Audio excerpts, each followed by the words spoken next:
นี่ถือว่าเพิ่นปูใกล้สิแล้วเลยเด้นี่เนาะนี่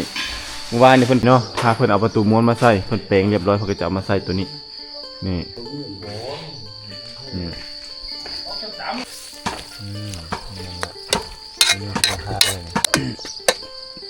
ยังเลยสุกแล้วเอาให้ในช้างกินเอามาเนาะคิดอยู่บ่ลูกหลานสิได้เงินงามๆแบบนี้บ่คิดบ่ฟันเลย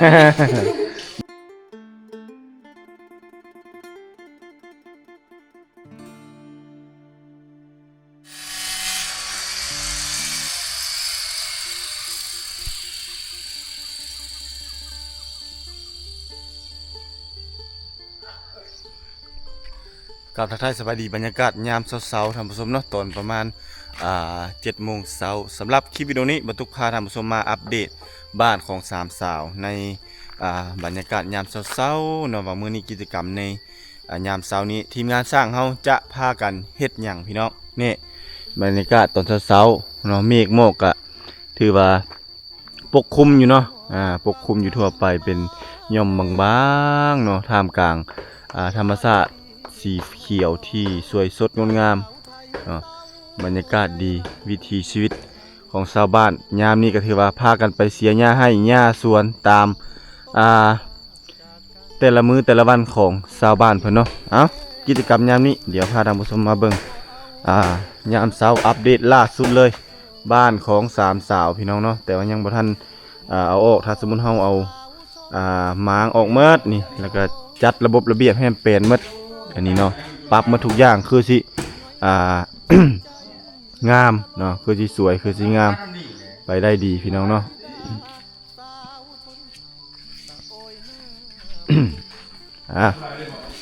มาเบิ่งพี่น้อง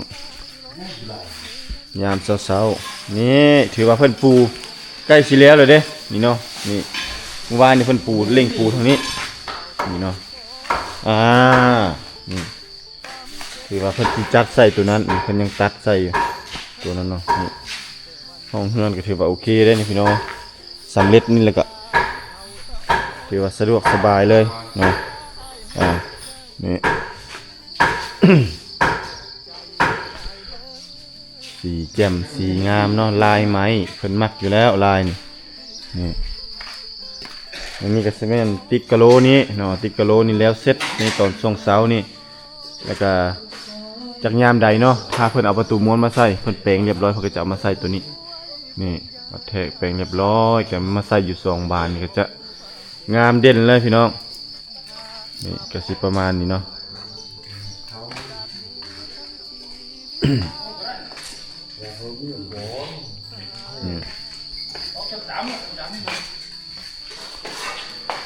อ้าวเป็นจังไดวาสนามาเบิ่งห้องเลยอยากได้ห้องอยากเบิ่งว่าสิเอาหยังใส่นี่บ่ฮะวาสนามันมาเฝ้าห้องเลยพี่น้องเพิ่นว่าเป็นห้องงามเนาะเลยมาเฝ้ามีหยังน่ะนี่ตอนเช้าทีมงานขับรถเท่าเพิ่นมาเกี่ยมตีแบบเนาะตีแบบนี่เยี่ยมแล้วทีมงานสร้างเขากำลังเกี่ยมตีแบบสิเฮ็ดโก่งครัวให้น้องสาวเพิ่นเอามาเบิ่งทางด้านนี้มานี่โอ้ทางด้านนี้กำลังเฮ็ดอาหารเนาะเฮ็ดอาหารช่วยสร้างเมนูมื้อนี้พี่น้องครัวซีนเพิ่นว่าเนาะซีนเยิดแม่นบ่ยอดทั้งเยิดทั้งยอดเนาะครบหมดเลยเยิดยอดมื้อนี้สามสาวเพิ่นมาสวยในน้อยนึงเนาะทีมงานสร้างห้องล้างถ้วยเองมื้อนี้นี่บกความไว้จังซี่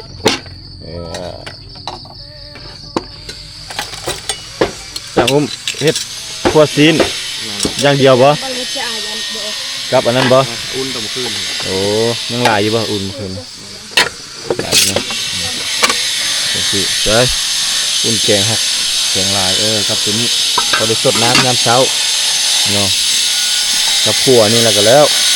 ยามเช้าเนาะ มื้อนี้ไปไสมื้อนี้เสียยามันบ่ส่วนตัวใดทางพี่เป็นอะไรเกี่ยวตานะยังเจ็บหัวอยู่บ่ได้กินข้าวโอ้บ่ได้กินข้าวกินน้ำยังบ่ตื่นเลย คือบ่ไปอันนั้นไปกวดไปหาหมอติบ่เป็นที่บ่ย่านไข้ยุงน่ะย่านอย่างเดียวหนาวบ่หนาวบ่ บ่ บ่หนาวเนาะ โดย ย่านว่าหนาวนะคันหนาวแล้วย่านไข้ยุงไข้หยังนะแบบตอนหัวแรงๆมาอะไรเป็นมังนาวเตะเยือกๆมีบ่แบบนั้นอาการแบบนั้นบ่มีเนาะเป็นได้ไปเสี่ยงไปหมอเบิ่งเพิ่นว่าเป็นหยังฮะ บ่ได้ไปโรงพยาบาล บ่ได้ไปหมอบ่ย่านว่าไปเสี่ยงไปหมอไปทวยเบิ่งมีนั่นมีนี่บ่มีบ่เดี๋ยวนั้น ไปมีแต่นอนเลย มีแต่นอนอย่างเดียว โดย บ่เฒ่าไปใส่บ่เฒ่า เท่าเรือน อยู่เฮือน เพื่อน บ่ได้เมาบ่ช่วงนี้ บ่ บ่ได้เมา ยังรักษาตา โอ้ยังรักษาตาอยู่ โดย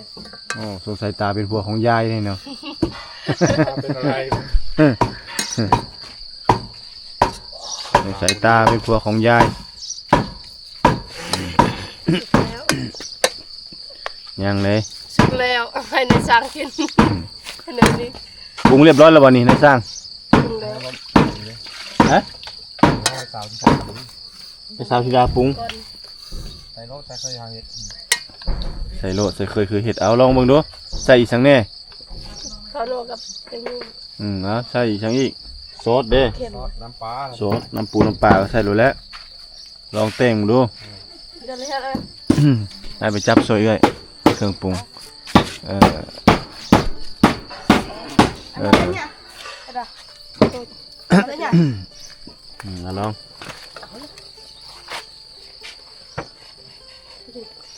ตามเจ้าเลย ให้เจ้าปรุงเฮือนี่เขาบ่ปรุง เขาบ่บอกอีกให้เจ้าเฮ็ดเอาแล้วแต่กะเจ้ามักสิ่งใดอืม ยัน อย่างยันเค็ม ยันขึ้นในช้าง เอามีใส่น้ำปลา2ถ้วย2อัน ป่าน อันปลาอันเดียวแหละเค็มคือกัน มี2จุกก็สิใส่2จุกบ่ ให้ได้ช้างได้กินข้าวดิ อันนั้นได้ซะเป็นนัวได้รสดีนี่ขนม แล้วใส่แล้วอันนี้ ใส่แล้ว โดย เรียบร้อยแล้วแม่นบ่โอเคโอ้สิใส่น้ำปลา2เทื่อน้ำปลาที่พะโลดกับน้ำปลาปลาหมึกกับปลาหมึกสิใส่นํกันเลยธิดาว่ะ นะคะให้มันแซ่บ ให้มันแซ่บอย่าแซ่บยันกายแซ่บนั่น แล้วน้ำปลาเนาะเอาอัด ก็น้ำปลาคือกันตัวนั้นก็กาปลาหมึกกับกานะฮะ ใส่เผ็ดจะตายหามเอ้ยอย่าเลยแต่จะจัง มื้อนี้เวียกเฮาก็จะอัปเดตอยู่ก็คือทางด้านหลังก็จะเทคานทับเนาะฝาซาวตัวเฮาก็ฝาซาวนั่นเนาะมื้ออื่นก็เพิ่นจังมันแห้งเพิ่นจึงสิได้ก่อขึ้นเนาะก่อห้องน้ำก่อห้องครัวและหลังจากที่เรียบร้อยปุ๊บเนาะเทคานเรียบร้อยเวียกในยามเช้านี่ก็สิแม่นเข้าบานประตูแล้วก็อีกจำนวนหนึงก็จะปูกะโลให้มันสำเร็จเสร็จสิ้นแล้วก็อีกจำนวนหนึงก็ต้องได้ใส่ยาแนวเนาะป้องกันบ่ให้พวกมดแมลงสาบมันยังเข้าไปอยู่ในนั้นเนาะสร้างหังสร้างอย่างเลยเนาะอันนี้คือเวียกตอนเช้าของมื้อนี้เดี๋ยวต่อไปจังสิค่อยท่าสีท่าหยังแล้วมื้อนี้เนาะ แซ่บคือเบิ่งดูบ่ เอาลองซีมเบิ่งเอาบวงน้อยๆมาซิมโอ้ว่าสิแซ่บอยู่บ่สิอร่อยอยู่บ่ อะไรยังพูด ลองดู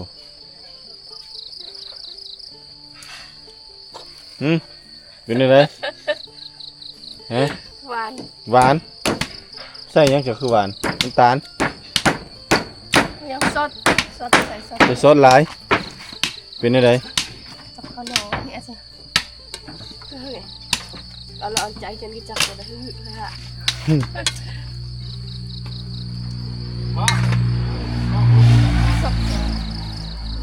เป็นไง ปรุงเราหอมใช่ไหม จักเป็นไงเพิ่นบ่ หวาน เอาน้ำใส่อีกจักหน่อย ซื้อน้อง เติมน้ำอีกจักหน่อยไปใส่จอกนะนี่จอกนะข้าง หวาน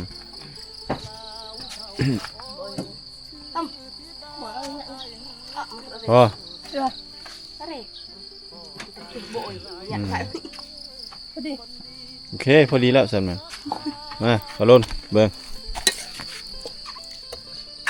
ให้สามสาวเฮ็ดกินแบบเมนูในเมืองครั้งแรกคั่วซีนคั่วเนื้อมาแต่ไม่รู้จะเป็นหน้าตาจะออกมาอย่างไรยังบ่ฮู้เทื่อ เห็นแล้วเห็นดังจ้าร สชาติเนาะรสชาติยังบ่ฮู้ว่าสิแบบใดจะน้อยเดียวฮู้กันขั้นตอนสุดท้ายปลาหอมมาพี่ดา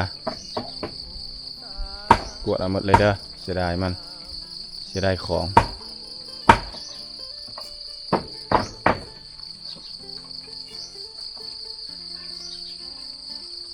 โอเคเรื่องมานี่คือเมนูตบท้ายลงมาเลยล้นนั่นแหละเมนูตบท้ายเลยนะอาหารบ้านเฮา ยอดเมนูอาหารมื้อนี้พี่น้อง เรื่องโอเคลงได้มื้อนี้โอเคเลยเต็บเรียบร้อยอันนี้อุ่นหรือบ่นี่อุ่นแล้วก็อุ่นนี่ได้ทีมงานสร้างอันนั้นได้บ่ไอ้เนาะโอเคเลยโอ้โหมีแนวกวบเนาะฝาหม้อพูดฝาหม้อเถิงตั้งวันนี้แล้วขึ้นต่อฝาหม้อเลยโอเคได้เรื่องวันนี้อาหารเสร็จแล้วจะโดยเด้อทีมงานสร้างจะโดยง่อยเด้อทีมงานสร้างกำลังทายาแนวเอาเหยียบได้ตัวนี้เหยียบได้แล้วเพราะว่าน่าจะว่านี่มันแห้งแล้วอันนี้เพิ่งกำลังทายาแนวสีตัวนี้นะต่างกับเข้ากันอยู่ก็โกยแล้วพูดป่ะน้ำพูดป่ะ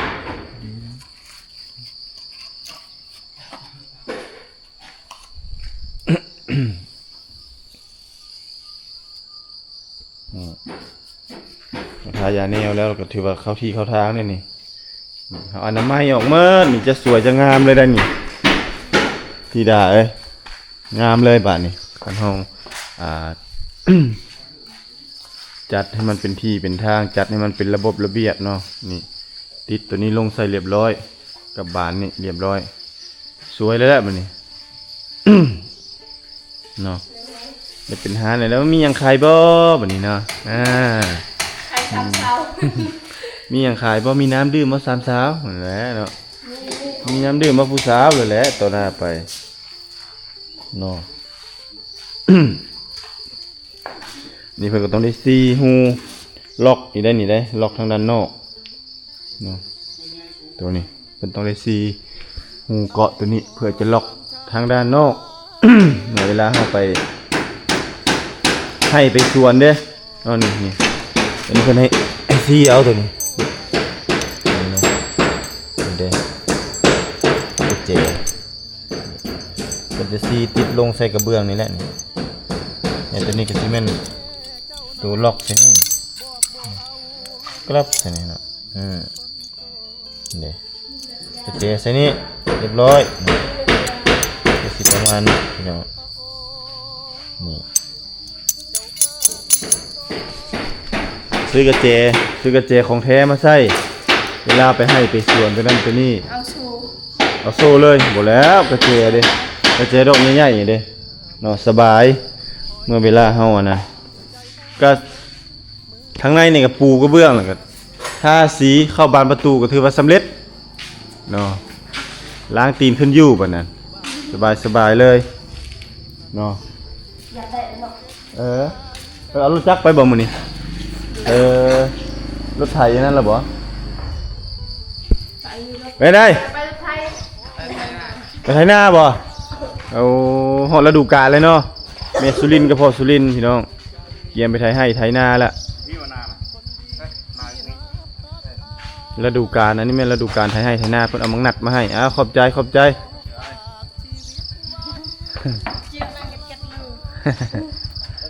นักเลงเราก็เราถอย แล้วรถไถอีกบ่ ป้าไม่ซื้อเกือบคอยกับเกือบดาดไม่ซื้อให้ ปั่นกันไซเนาะ ตอนนี้ไปใช้นา อันนี้ก็ไปไถนาคือกันบ่ โดย เจ้าก็ไถเป็นใช่บ่ บ่เป็น บ่เป็นเนาะ เป็นคือระดับเด่น ไปได้เฮือนนั่นน้องสาวงามอยู่บ่งามเนาะเอามามบ่เอามามเนาะคิดอยู่บ่ลูกหลานสิได้เฮือนงามๆแบบนี้ บ่คิดบ่ฟันเลย บ่คิดบ่ฝันเนาะโอ้บุกเวียกนักบ่ส่งนี่คือผอมๆจ้อยๆลงบ่ นักธรรมดาแหละ นักธรรมดาเนาะ โดย หักคือว่าแล้วเนาะ แต่ว่าตัวเฮาบ่สบายปานใด สบายแบบว่าคือตัวเราตัวบุคคลอื่น จะบ่สบายเป็นไข้เนาะเป็นไข้บ่สบายตลอดบัดลูกชายได้ซะเป็นจังได๋บ่ได้ไข้แน่ละอยู่ในไม่เท่ากันเลยเนาะ แต่เมื่อเท่าหันเจ็บแอวตลอด เมื่อเท่าจนนั้นนัก เรียกงะเบิ่งงะล้านบ่ไหวแล้ว มื้อลามบ่ไหวแล้ว เจ็บแอว โอ้เจ็บเอวพะยะเล่าหน่อยเนาะ โดย ตลอดเลยเนาะล่ะเนาะ เอวเจ็บขาเลย เจ็บหมดควรคูเหนียวเลย โดย โอ้ยให้เราย่างมาเบิ่งเฮือนหลานสาวแล้วก็มีแห้งแล้วบัดนี้แล้วก็เศร้าเลย เราไปเบิ่ง เรามาเบิ่งแล้วบ่โอ้ไผพาเรามาน่ะ จากแม่ จะพามาบ่ โดย ลายมือเพลงไป มื้อใดจะพามาจะโดนละมื้อหน้าพาเรามาอีก โดย พามาเข้าคลิปน้ำค่อยเนี่ยเขาสิถามเราให้เราหัวเนี่ยเฮ้อเลย ตอนนั้นยังบ่ทันได้ใส่กลูก บ่ได้โยกเราโดนเลยได้เนาะมื้อหน้าคันอายุแล้วพาเรามาเด้อ โดย มื้อนี้ตอนแรกไอ้มื้ออีกประมาณมื้อ1 2มื้อไอ้มาอีกแล้วพาเรามาเราพาเรามาเบิ่งอย่าให้เราหัวเฮ้อๆปนฟังนี่พอได้โยกเรา การแห้ง แล้วสิว่างามขนาดนั้นเนาะเปิดร้านขายเครื่องขายหยังก็สบายบัดนี้ต่อไป สลัดมันน้อยโหมันน้อยติดโห ถ้ามีว่าสิเฮ็ดห้องอยู่นี่แล้วก็อีก2ห้องนี่ก็ซ้ำนี้เลยแหละนี่ห้องน้ำอยู่พุ่นห้องหนึงอยู่นี่แล้วก็สิแคบเลยได้แต่เท่านี้ ได้แต่ทางนี้เนาะ อืม อันนี้ แม่นแต่ถ้าสมมุติถ้าเจ้าบอกแต่ดนนั่น ห้องนี้ ห้องนี้เอาไปใส่อยู่นั่นนี่แล้วก็กวางเลยเนาะตาตอนนั้นห้องนี้ใหญ่ทุกคนมี ยังมาเข้ามา งามเลย นั่นแหละปกตินั่นอันนี้พัดถ้าเจ้าว่าแนวเฮ็ดเรียบร้อยเลยเนาะเฮ็ดเรียบร้อยแล้วเพิ่นจังได้โบกได้ก้าวเนาะก็เลยอันนั้น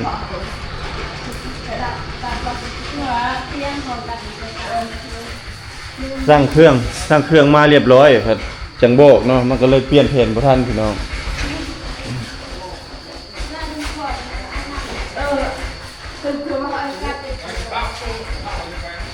ไปจ้าโดยวันนี้จะโดยไงเด้อวันนี้ จ้า สิไปได้บ่ ไปเลยแหละ อ่ะ กินแล้ว กินแล้วเอาสู้ๆเด้อซั่นเด้อ ใจ สู้ ไม่ใช่หน้า ไปไถนาได้มื้อนี้ได้ไปแล้วเฮาก็กินข้าวกินน้ำ ใช้หน้าแล้วดิ ไถนาเลยเนาะสู้ก่อนพี่น้องไปไถให้ไถนาแหละถือว่าถึงฤดูกาลเนาะฤดูกาลไถให้ไถนาเพิ่นก็ต้องได้ไปตามหน้าเวียกหน้างานของชาวบ้านเพิ่นเนาะสร้างห้องกินข้าวบ่กินข้าวก่อนบ่กินแล้วเอาไปซะลุยเอาเวียกไผเวียกมันพี่น้องเอ้ย เล็กหลายเนาะมาทางยางเนาะดิวอยู่เบิ่งพี่ทางดิว ได้กินข้าวบ่นี่จะโดย เบิ่งเพิ่นตีนมัน ลงกินแล้ว กินแล้วซะบ่กินกับหยังมาพี่น้องกินข้าวกินน้ำบ่ได้เฮ็ดแจ่วเนาะลืมเฮ็ดแจ่วบ่สั่งอุก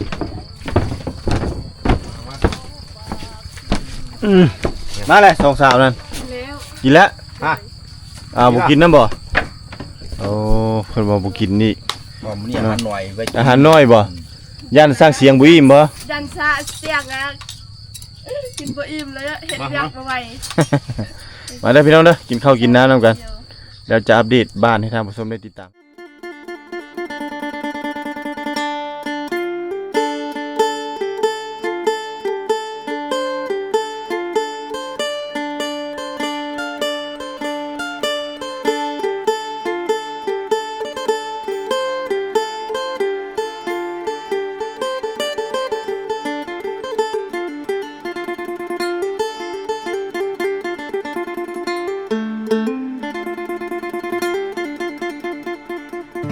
ไอหอบความช้ำมา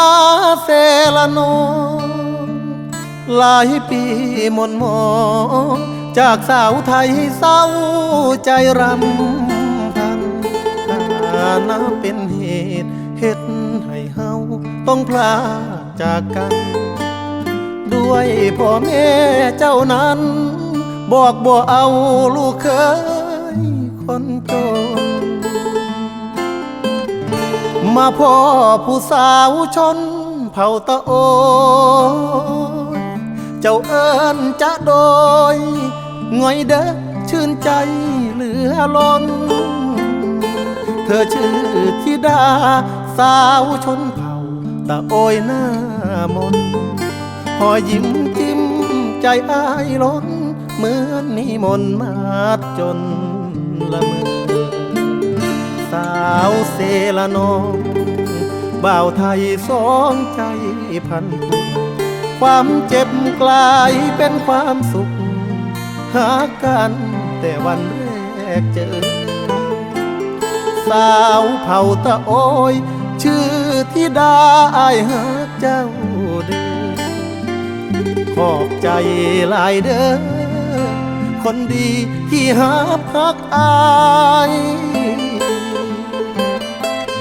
ขอฝากชีวิตไว้เซละนองทุกความหม่นหมองฝากเธอช่วยเป็นยาใจขอบคุณความเจ็บที่นำพามาพบสามใบจากนี้ทั้งชีวิตอายมอบให้เจ้าสาวงามตะโอ